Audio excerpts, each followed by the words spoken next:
A silver shape the length of 3 football fields is hanging 40 feet over a damp field in New Jersey. A man with a microphone is standing in the rain, narrating the weather to a radio audience back home. A passenger leans out an open window and waves down at her husband on the ground. She has about half a minute left to live. This is disaster lens. The damp field is the Lakehurst Naval Air Station in central New Jersey. The date is May 6, 1937. And the silver shape is the LZ-129 Hindenburg, the largest object that had ever flown. 804 feet long, 7 million cubic feet of lifting gas inside a duralumin frame. A flying ocean liner with a smoking lounge, a piano room, walls of windows that opened, and a kitchen that served lobster on china. To get from Frankfurt to New Jersey, it took 2.5 days at the speed of a fast car. In 1937, that was the fastest commercial trip across the Atlantic that money could buy. The Hindenburg was the flagship of the German Zeppelin company, the same firm that had been building rigid airships since before the First World War. Its director was a man named Hugo Eckener, a sea captain by training, an airshipman by obsession, and the single most respected figure in lighter-than-air flight in the world.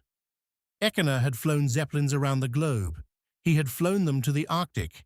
He believed deeply that the future of intercontinental travel was the airship and not the airplane. By 1936, he had a fleet of 2, the Hindenburg and the older Graf Zeppelin, running regular passenger service between Germany, North America, and Brazil. That first 1936 season had been spotless. 10 round trips to America, 7 to Brazil, hundreds of passengers. No serious incident. The Hindenburg arrived at Lakehurst that May evening at the start of its second American season, slightly late from headwinds, met by a ground crew of more than 200, and watched by a small crowd of reporters, family members, and curious New Jersey day trippers waiting in the wet grass for the world's largest aircraft to come down. The first link in the chain was an American law, written 8 years before Hitler took power. In 1925, with the First World War still fresh and the airship still considered a strategic military platform, the United States Congress passed the Helium Act. 2 years later, in 1927, it was amended into the form that mattered. By the late 1920s, the United States held what was effectively a global monopoly on helium, roughly 95% of world production, drawn from natural gas fields in Texas and Kansas. And under the Helium Act, no helium could leave the country without the approval of the Secretaries of Commerce, War, and Navy. It was a national security control written for a single, plausible future war, and it long outlived the moment it was written for. In 1929, Hugo Eckener came to Washington. He was at the height of his fame. He had just flown the Graf Zeppelin around the world, and he asked the Hoover administration to license helium for export to Germany, for civilian use, for the airships he was about to build. He was treated warmly. He was told, in the way that diplomats tell people things, that it could probably be arranged. Eckener went home to Friedrichshafen and bet his next airship on that conversation. The ship Eckener was designing, LZ-129, the future Hindenburg, was originally engineered to fly on helium. Helium is heavier than hydrogen, so the design used larger gas cells, a slightly different lift envelope, and accepted the higher cost of the gas in exchange for the one thing helium offered that hydrogen could not. Helium does not burn. Then 1930 happened. The British rigid airship R101 caught fire on a hillside in France on its maiden long-distance flight. 48 of the 54 people on board were killed. The British airship program ended that night in a way that no government memo could have ended it. And inside the US Departments of Commerce, War, and Navy, the conversation about exporting helium to a foreign airship operator quietly cooled. The export license Eckener had been led to expect did not arrive, and the LZ-129, sitting half-built in a hangar in Friedrichshafen, had to be re-engineered for the only lifting gas its builders could actually buy. The Hindenburg was built for helium. It was filled with hydrogen. The Hindenburg crossed the Atlantic in early May of 1937 against unusually strong headwinds. By the morning of the 6th, the ship was already half a day behind schedule. As it approached the New Jersey coast that afternoon, the weather over Lakehurst turned. A line of thunderstorms moved through. The captain on board, Max Pruss, who had taken command of the Hindenburg the year before, circled south over Manhattan, then south again over the Jersey shore, waiting for the front to pass. Ground crews at Lakehurst worked through the rain. Passengers ate a delayed dinner in the promenade lounge. The smell of damp duralumin filled the gangways. Lakehurst sent a weather update at 6 o'clock, saying conditions had improved. The Hindenburg turned for the field. Pruss was a careful airshipman, but he had a schedule. The return trip to Frankfurt was booked solid for the German coronation crowd heading back to Europe. He was already behind. As the Hindenburg approached Lakehurst, ground winds were still shifting unpredictably between two storm cells. To land into the wind, Pruss had to bring his ship in on a long approach, and then change his mind and bring her around again on a shorter one. Eyewitnesses on the ground saw the airship execute two sharp left turns at low altitude in the last few minutes of approach.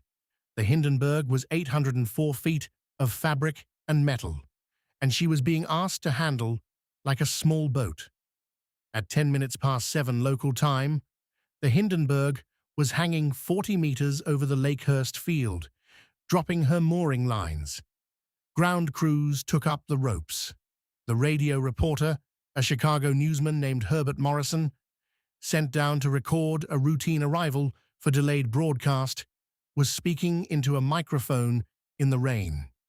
A passenger leaned out an open window on the promenade deck and waved. At 25 minutes past 7, something appeared at the top of the stern of the ship. A glow, a brief blue light, a few seconds of stillness. Eyewitnesses described it differently. Some saw a faint flame, some saw a kind of electric shimmer, some saw nothing at all. The leading historical view is that a bracing wire inside the hull, snapped or strained by the sharp landing turns, had ruptured one of the rear hydrogen cells. Hydrogen was leaking from the top of the ship into a damp, electrically charged evening sky. The ship, drifting slowly toward her mooring mast, was sitting in a cloud of her own gas, and the wet mooring lines, which had touched the ground, had bonded the ship to Earth electrically for the first time on the flight. The exact ignition source, static discharge, St. Elmo's fire, even possibly the chemistry of the doped fabric skin, is still argued. What is not argued is what happened next. The stern of the Hindenburg lit up like a struck match. The fire ran forward through the gas cells faster than the ship could fall. The tail dropped, the nose lifted, then dropped, then crashed.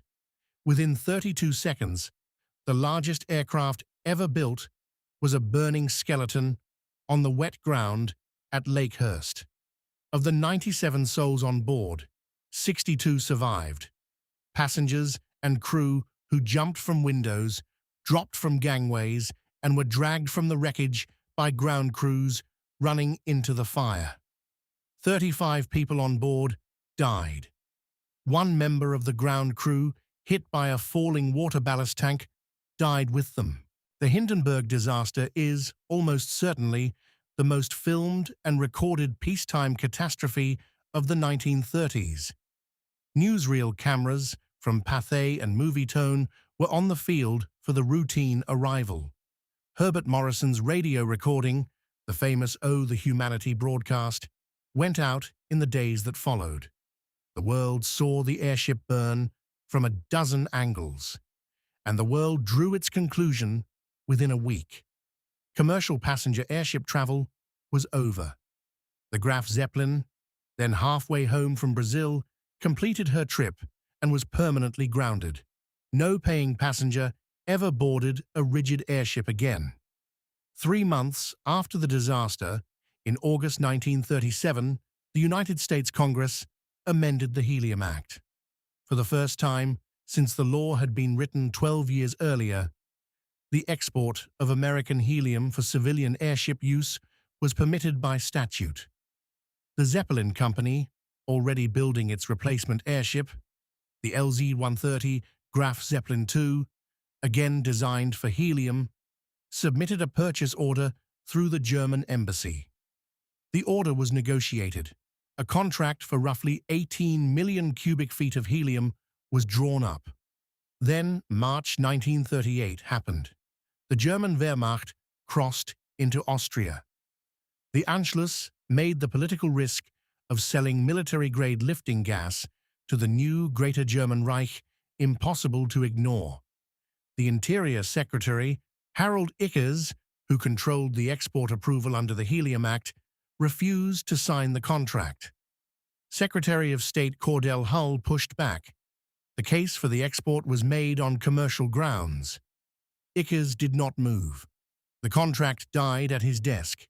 LZ-130 flew her test flights on hydrogen, made a handful of propaganda runs over the German countryside, and was permanently grounded in 1940. By the war's end, both surviving German rigid airships had been scrapped for aluminum for the Luftwaffe. The cause of the fire has been relitigated on and off for nearly a century. The leading explanation is still the one Eckener gave in 1937. A hydrogen leak from a structural failure, ignited by an electrical discharge from a thunderstorm-charged ship just bonded to the ground. A more recent theory, advanced in the 1990s by a former NASA engineer named Addison Bain, argues that the airship's painted fabric skin, coated in a doped finish that included iron oxide and aluminum, was the real fuel and would have burned with or without hydrogen. The scientific rebuttal, published a few years later, found that the fabric alone would have taken hours to consume the ship, not seconds. The hydrogen was the fuel. The fabric helped. The spark, after 100 years, is still arguing. The Hindenburg is remembered as a fireball. But to read it as a fireball is to read only the last 32 seconds of a chain that started 12 years earlier, and to miss every link the people in the story did not see. The Hindenburg burned because hydrogen burns. It existed in a form that could burn because of a sequence of human decisions, each rational in the room where it was made. A 1925 American law, written for one war, that quietly survived into the next. A German engineer, in 1929, who bet his airship on a polite Washington promise and was told no without ever being told no out loud. A British airship that fell on a French hillside in 1930 and made every government on Earth more cautious about helium without saying so. A redesign in Friedrichshafen in a hangar in 1934 that traded a fireproof gas for the one the company could actually buy. A captain in 1937, behind schedule and squeezed between two thunderstorms, who took two sharper turns on final approach than the airframe was meant to take at low altitude. And then, the next year, a closed file in a cabinet office in Washington. Ickes' refusal to sign the helium contract for the replacement ship that would have carried no hydrogen at all. Every link in that chain had a chance to break it.